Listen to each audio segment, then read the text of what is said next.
उस बंगले में हुई घटना के बाद शुभम, रोहन, नितिन, दिव्या, मानसी वास्तव में और भी गहरे दोस्त बन गए। रोहन और मानसी दिल के बहुत करीब है। दरअसल मानसी रोहन से प्यार करती है, लेकिन उसने कुछ जाहिर नहीं किया। ऐसे ही ऑफिस के चक्कर वगैरह में कई दिन बीत गए।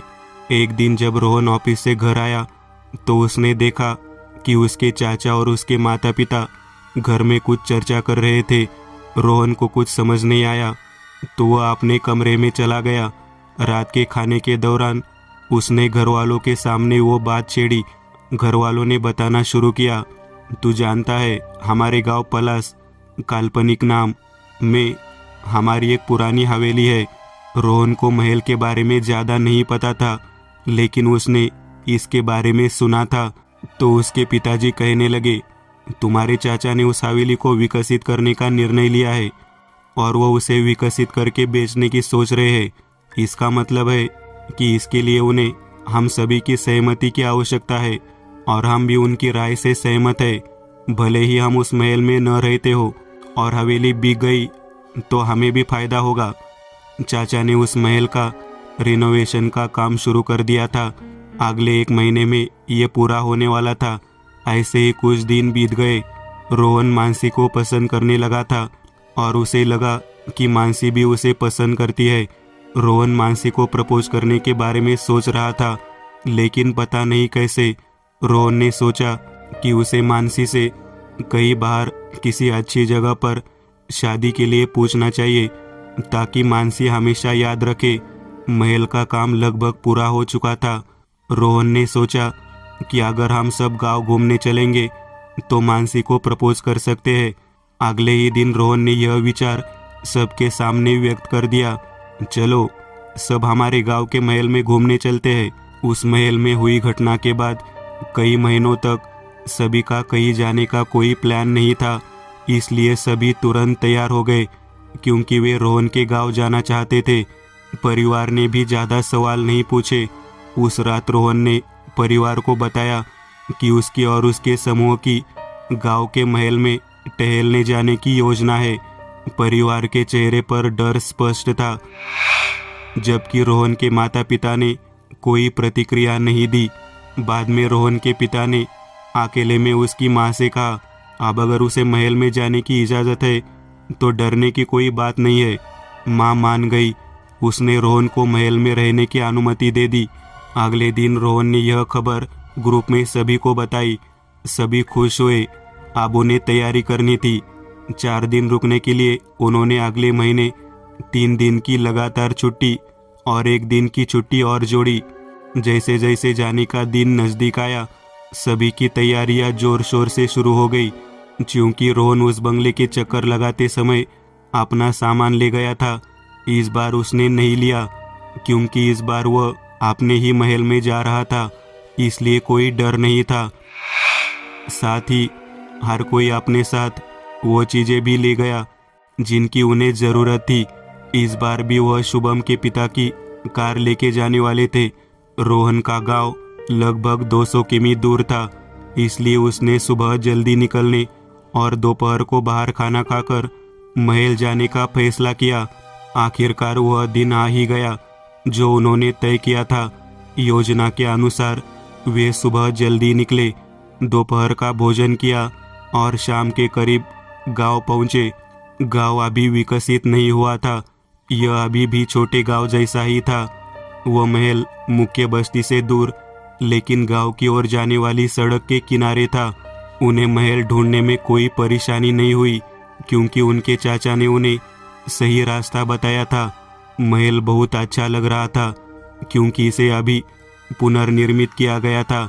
महल लगभग 110 साल पुराना था, लेकिन फिर भी इसकी मजबूती आश्चर्यजनक थी। सामने एक छोटा सा आंगन, किनारों पर पत्थर से बने कमरे और उसके ऊपर अधिक निर्माण। यह बिल्कुल फिल्मों की तरह एक महल था। 2 मंजिला निर्माण, अंदर से ऊपरी मंजिल तक जाने वाली लकड़ी की सीढ़ियाँ, महल की लकड़ी पर किया गया हस्तशिल्प कार्य, लकड़ी के बड़े बीम, दीवारों में रैखिक दरारें, सुंदर नक्शेदार खूंटियाँ, पुराने ज़माने के सिक्के चौखट पर अटके थे। यही उस जमाने का दस्तूर था। महल को देखकर हर कोई हैरान रह गया। रोहन के मन में आया कि हम इतनी अच्छी हवेली क्यों बेच रहे हैं। महल कितना पुराना है। हमारे घर में हमारे पूर्वजों की कितनी यादें हैं। चाचा महल में कुछ सामान लेकर आए थे तो शाम को मानसी ने सबके लिए बढ़िया चाय बनाई। सब आंगन में बातें कर रहे। कब रात हो गई पता ही नहीं चला। रात का खाना अपने साथ लाया था तो सबने एक साथ खाना खाया और फिर वे सोच रहे थे कि कौन कहाँ सोएगा। उन्होंने ऊपरी मंजिल पर 2 कमरों में सोने का फैसला किया। एक कमरे में रोहन, शुभम, नितिन और दूसरे कमरे में दिव्या और मानसी। दिन भर के थके हुए रात को सभी जल्दी ही सो गए। रोहन सोच रहा था कि मानसी को कैसे प्रपोज किया जाए। उसे एक बढ़िया आइडिया आया। रात को सब सो गए। अगली सुबह सब लोग धीरे धीरे उठे, फ्रेश हुए और सुबह दिव्या के हाथ का बना उपमा खाया। गांव में थोड़ा घूमने के बाद दोपहर को सभी लोग महल में आए। रोहन यह कहकर बाहर रुक गया कि उसे कुछ काम करना है। वह थोड़ा आगे बढ़ता है और मानसी से एक मांग करने की तैयारी करता है। शाम को यह देखकर कि हर कोई काम में व्यस्त है, रोहन अकेले में मानसी के पास जाता है और उसे बाहर ले जाता है। उसे नदी के किनारे एक खूबसूरत पेड़ के नीचे खड़ा कर दिया और पीछे जाकर पेड़ से बंधी रस्सी खींच दी। वैसे ही मानसी के शरीर पर गुलाब की पंखुड़ियाँ बरस गई और उसके सामने एक बोर्ड गिर गया। मैं तुमसे बहुत प्यार करता हूँ, क्या तुम मुझसे शादी करोगी? उस बोर्ड और अचानक पंखुड़ियों की वर्षा को देखकर वह इतनी भ्रमित हो गई कि एक पल के लिए उसे एहसास ही नहीं हुआ कि यह एक वास्तविक सपना था। वह संभल गई। उसका दिल फूला नहीं समा रहा था। वह भी सबसे पहले रोहन की ओर मुड़ी। उसने घुटनों के बल बैठकर उसे अंगूठी दिखाई और शादी के लिए पूछा। मानसी ने मुस्कुराकर हामी भर दी। रोहन उसकी उंगली में अंगूठी डालता है और मानसी को गले लगाता है। वे वहाँ काफ़ी देर तक बातें करते हैं। दोनों सभी को बताने के लिए उत्साहित होते हैं। साथ ही वे महल में आते हैं। महल के हॉल में रोहन उससे मजाक करते हुए कहता है, रुको, हम एक साथ प्रवेश करेंगे। मुस्कुराते हुए उसने उसका हाथ अपने हाथ में लिया और महल में कदम रखा। अचानक बाहर तेज हवा चलने लगी। इसकी भयावहता महल में भी महसूस की गई। माहौल में अचानक आए इस बदलाव से सभी हैरान थे। तेज बारिश होने लगी। महल की लाइटें भी बुझ गई। गांव में मौसम ऐसे ही बदलता रहता है, इसलिए उन्होंने उस समय ज़्यादा नहीं सोचा। शाम के 7 बजे थे, इसलिए अंधेरा होने लगा था। दिव्या ने कांच का दीपक जलाया और साथ में कुछ मोमबत्तियां भी लाई। उन्होंने कांच का दीपक एक तरफ रख दिया और सभी एक साथ बैठे। नितिन ने पूछा, क्या रे, तुम दोनों कहाँ गए थे? सभी ने उसकी बात की शरारत नोटिस की। रोहन ने मानसी की ओर देखा। उसने आंखों से हाँ कहा। रोहन बात करने लगा, आप सभी को बताने जा रहा था, कुछ समय पहले मैंने मानसी को प्रपोज किया और वो भी मान गई। यह सुनकर बाकी तीनों भी खुश हो गए और उन्हें चिढ़ाने लगे। तभी बगल में लगे शीशे के लैम्प का शीशा टूट गया। आवाज़ सबने सुनी। सब हैरान थे कि यह अचानक कैसे हो गया, लेकिन महल में आने के बाद से उन्हें कुछ अलग महसूस नहीं हुआ। लेकिन अब अचानक किसी की मौजूदगी का एहसास हुआ। दिव्या सबके लिए मैगी लेकर आई। रात को बिजली नहीं होने के कारण कुछ नहीं हो सका। सबने मैगी खाई और सो गए। लेकिन अब रोहन ने फिर सोचा, माहौल में यह बदलाव कुछ ना कुछ इशारा जरूर कर रहा है। रात करीब 11 बजे जब सब लोग अपने कमरे में सो रहे थे, तभी मानसी को बाहर किसी के चलने की आवाज़ सुनाई दी। पहले उसने सोचा कि यह लड़कों में से एक होगा, लेकिन जैसे ही उसे उस बंगले की यादें ताज़ा हुई, वह बहुत डर गई। अगर इस बार भी वैसा ही हुआ तो क्या होगा?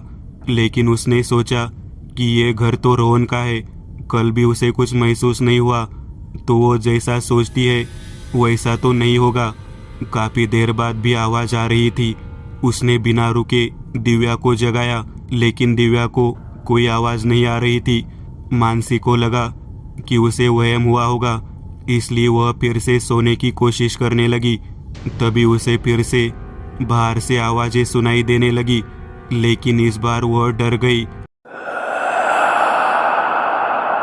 उसने बाहर जाकर देखने का फैसला किया। उसने दरवाजा खोला। रात के सन्नाटे में दरवाजा चरमरा कर खुला। एक आकृति उसके सामने आई और एक पल में गायब हो गई। उसे नहीं पता कि क्या हुआ। उसने महल में किसी के लकड़ी पर हाथ मारने की आवाज सुनी।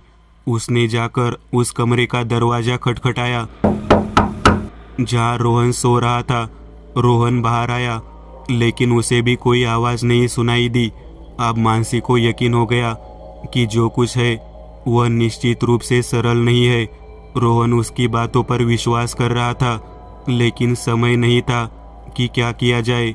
जैसे ही उसने उसे गले लगाया, मानसी को एक महिला की कराहने की तेज आवाज सुनाई दी। इस बार रोहन भी डर गया, क्योंकि उसने भी यह आवाज सुनी थी। रोहन ने देखने का फैसला किया कि यह क्या है। उसने किसी के जोर से लकड़ी पर हाथ मारने की आवाज भी सुनी। यह सभी आवाजें नीचे से आ रही थी। रोहन और मानसी नीचे आ गए। मानसी रोहन का हाथ पकड़कर चल रही थी, लेकिन कोई ऐसा नहीं चाहता था। महल की रसोई से एक कमरे का दरवाजा था। आवाज वहीं से आती हुई महसूस हो रही थी।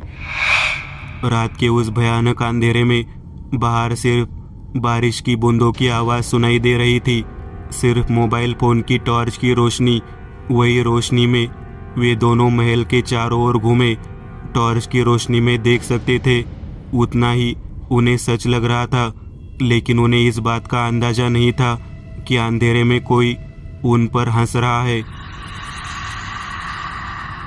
इतने में ही उन्हें कदमों की आवाज सुनाई दी। उन्होंने उस तरफ देखा तो वहां कोई नहीं था। एक हॉलीवुड हॉरर फिल्म को शर्मसार कर देने वाली घटना वास्तव में घट रही थी। उसने फिर से टॉर्च को रसोई की ओर घुमाया। तभी उसके सामने से एक महिला अचानक चली गई।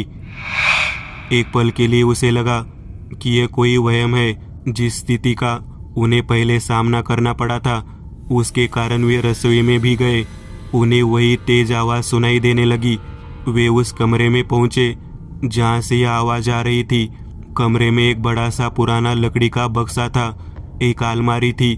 वह आवाज उस लकड़ी के बक्से से आ रही थी। उन दोनों को लगा कि कोई उनके पीछे रो रहा है, लेकिन एक पल में ऐसा हुआ कि जब उन्होंने पीछे मुड़कर देखा तो वहां कुछ भी नहीं था। उन्हें समझ नहीं आ रहा था कि बक्सा खोले या नहीं। यह उनके लिए बहुत बड़ा सहारा था कि उनके दोस्त उनके साथ थे। उन्होंने बक्सा खोला।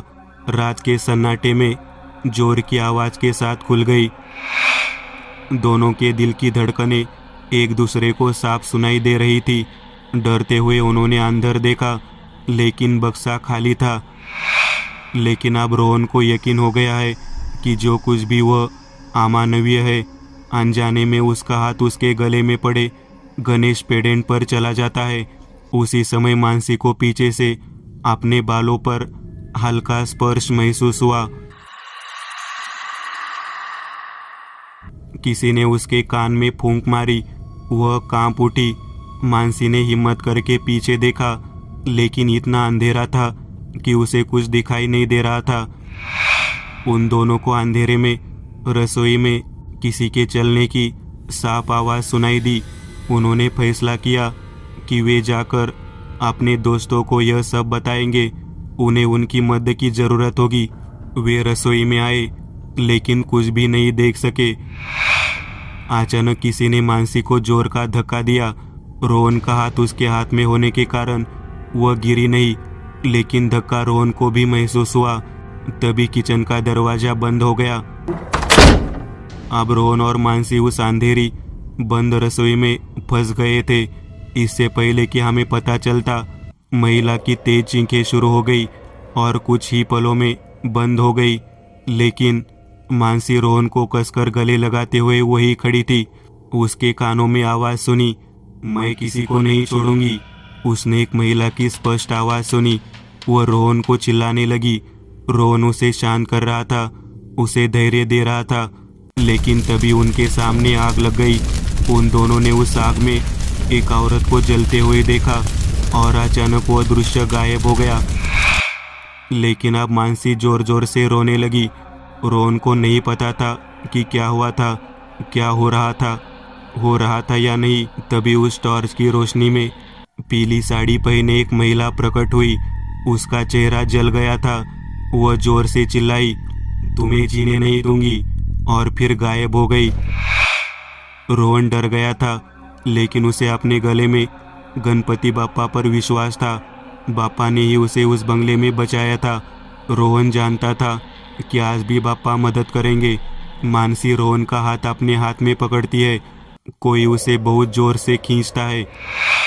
उसका हाथ रोहन के हाथ से छूट जाता है और कमरे की ओर जाती हुई दिखाई देती है और दरवाजा बंद हो जाता है। फिर सन्नाटा छा गया। रोहन ने दरवाजे पर लात मारी, लेकिन दरवाजा नहीं खुला। रोहन ने उस बंगले में वही किया और बापा का पेडेंट दरवाजे के पास ले गया। दरवाजा खुल गया। उसे उस बक्से से आवाज आ रही थी। उसे पता था कि मानसी बक्से के अंदर होगी। उसने ताकत लगाकर बक्सा खोला। उसने टॉर्च अंदर डाली। अंदर का दृश्य देखकर किसी का भी दिल फट जाता। अंदर एक पूरी तरह से जली हुई महिला रोहन को देखकर रो रही थी। पूरे कमरे में हल्की जलन की गंध भर गई थी। महिला स्थिर खड़ी थी। रोहन मानसी को ढूंढ रहा था। महिला बात कर रही थी, तुमने मुझे मार डाला, अब मैं तुम्हें मारूंगी। रोहन उस पर ध्यान नहीं दे रहा था। वह अपनी मानसी को ढूंढ रहा था। उसने कोने में बेहोश मानसी को देखा। वह उसके पास गया, उसे उठाया और पीछे मुड़ा। जैसे ही वह रसोई में आया तो उसने देखा कि पीले रंग की एक नौवारी पहने एक महिला खड़ी थी। भयानक हंस रही थी। उसके शरीर में अचानक आग लग गई। वह जल रही थी, चिल्ला रही थी, मैं इस घर में किसी भी जोड़े को खुश नहीं रहने दूंगी। लेकिन रोहन इतनी भयानक स्थिति में बहुत डरा हुआ है।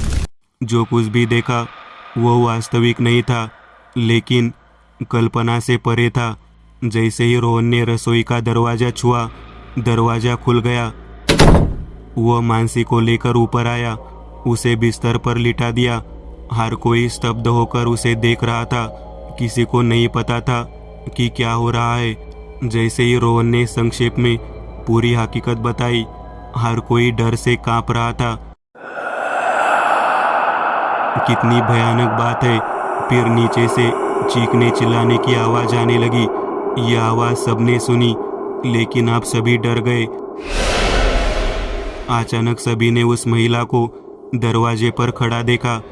इस बार वही रूप डरावना नहीं था, लेकिन चेहरे पर बहुत गुस्सा था। एक पल में वह गायब हो गई। नितिन ने जाकर जल्दी से दरवाजा बंद कर दिया। दिव्या ने उसके चेहरे पर पानी मारा, मानसी को होश में लाया। सबको पास देखकर हिम्मत आ गई। सब चुपचाप बैठ गए। शुभम बोला, उसकी माँ का भूत वापस आ गया। आप लड़ो इसके साथ भी, जहाँ भी जाओ भूत मिलते हैं। सब थोड़ा हंसे, लेकिन रोहन ने मजाक करते हुए कहा, वो दिखने में अच्छी है, क्योंकि ये वही थी। वो औरत 26-27 साल की जवान औरत थी। मानसी ने उसे पीठ पर चपेट मारी। आप जरा इधर देखो। फिर दरवाजा अपने आप खुल गया। उस महिला को दरवाजे पर देखकर रोहन मानसी के सामने आ गया। अब उसका मन पूरी तरह से तैयार हो चुका है। उस महिला ने गुस्से में कहा, तुम्हारा भगवान तुम्हें कब तक बचा लेगा, देखती हूँ। रोहन के रहते हुए वह मानसी को कुछ नहीं कर पाई, लेकिन बाकियों का क्या। उसे देखकर बाकी लोग डरे सहमे इंतजार कर रहे थे। वह फिर गायब हो गई। रोहन ने घर फोन किया। इतनी रात को फोन आता देख उसके पिता ने थोड़ा डरते हुए फोन उठाया। रोहन ने सामने से बात शुरू की। उसने संक्षेप में सब कुछ बताया जो कुछ हुआ, लेकिन उसने यह नहीं बताया कि उसने मानसी से क्या मांग की थी। उसके पिता ने सोचा, इन बच्चों को यह परेशानी कैसे हो रही है। जी हाँ, उसके पिता को पता था कि उस महल में कुछ है। उसके पिता ने उनसे कहा, तुम जल्द से जल्द महल छोड़ दो और गांव के मारुति मंदिर में चले जाओ, हम गांव आ रहे हैं। रोहन ने फोन रख दिया और सबको इस बारे में बताया। दरवाज़ा वैसे ही बंद था, लेकिन अब रोहन में हिम्मत आ गई। उसे इसकी आदत हो गई थी। वो गया और दरवाज़ा अपने आप खुल गया। वह सबको साथ लेकर नीचे आने लगा। रोहन के मन में उस महिला के प्रति आकर्षण क्यों पैदा हो गया उसे नहीं पता था। पिछली बार की तरह उनके पास बुरी ताकतों से लड़ने के लिए कुछ था, इस बार उनके पास कुछ भी नहीं था। रोहन ने अपने गले से बापा का लॉकेट उतारकर मानसी के गले में डाल दिया। उसे आंख मारी और कहा, दोबारा मौका मिलेगा नहीं मिलेगा। अब रोहन के पास वह लॉकेट नहीं है तो वह आत्मा मानसी के पास नहीं जा पाएगी। सब लोग बाहर आए। रोहन बाहर आ रहा था, तभी दरवाज़ा बंद हो गया। रोहन अंदर अकेला था। सब लोग भागे। पीछे देखा, रोहन पीछे नहीं था। फिर सब लोग दरवाजे की तरफ भागे। मानसी के पास आते ही दरवाज़ा खुल गया। मानसी तो अंदर चली गई, लेकिन बाकी तीनों थोड़ा पीछे थे और दरवाज़ा बंद हो गया। रोहन वहाँ था। उसने मानसी से कहा, दरवाज़ा मत खोलो, हमारी वजह से उन तीनों के लिए समस्या पैदा होगी। इससे उन्हें एक अलग ताकत मिली। वे दोनों रसोई की ओर चलने लगे। रसोई में उन्हें अचानक लोग दिखाई देने लगे, लेकिन वे वर्तमान समय के नहीं लग रहे थे। वे सोचने लगे कि सामने फिल्म चल रही है। एक आदमी उनके सामने उस औरत को पीट रहा है, वापस जा और मायके से पैसे लिया, इसके बिना तुम्हें इस घर में रहने नहीं दिया जाएगा। अचानक तस्वीर बदल गई।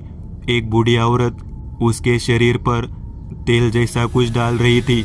महिला के हाथ पैर बंधे हुए थे। अचानक आदमी ने उसे आग लगा दी। वह उसके सामने जल रही थी। ये दोनों हंस रहे थे और मानसी और रोहन हैरान होकर देख रहे थे। आग बुझ गई। वह जिंदा थी। बुढ़िया ने उस आदमी से कहा, अरे ये तो अभी जिंदा है, इसे लेकर जा, इसे ले जाकर उस बक्से में डाल दे। और उसे जली हुई हालत में उसने उस औरत को बक्से में डाल दिया और बक्सा बंद कर दिया। सामने फिर अंधेरा हो गया। उसके रोने की आवाज़ें आने लगी। वो फिर सामने आ गई। देखा क्या हुआ, अब मैं इस लड़की के साथ भी वैसा ही करूँगी। रोहन बीच में आया, तुम हमें क्यों परेशान कर रही हो? हमने तुम्हारे साथ क्या किया? जब तक मैं हूँ, मैं अपनी मानसी को किसी को छूने नहीं दूंगा। मानसी को गर्व महसूस हो रहा था। उसकी पसंद बहुत सही थी। महिला ने रोहन को धक्का दिया।